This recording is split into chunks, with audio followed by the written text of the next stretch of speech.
In this video, we go over one of Synode's newest additions, the Asset Library. The Asset Library allows you to upload and reuse 3D assets for future projects, with materials, environments, and images coming soon as well. To get started with the Asset Library, click on the Asset Library tab on the left. From here, we can head on over to New Asset, which is located at the top right, then click 3D File in this case. Then upload the 3D file we would like to reuse. From here, you can change the name of the asset, as well as change the image thumbnail by holding down left-click and dragging around your scene. Once we're finished, we can click Create. And once we create a new project, we can now select our new asset.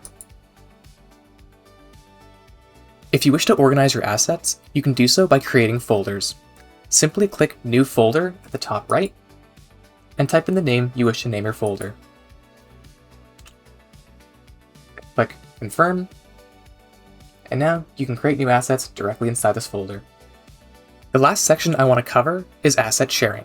By enabling asset sharing, you can allow users to preview your files. This is great because you can directly put 3D previews on your website and see what your products look like in AR. To enable asset sharing, let's go to our asset and click the 3 vertical dots. Then let's click Edit, go to Sharing, and enable Asset Sharing. Now you have the option to share your 3D files with URLs, embedded codes, and AR viewing. Thank you for watching. If you have any questions or concerns, feel free to leave them in the comments.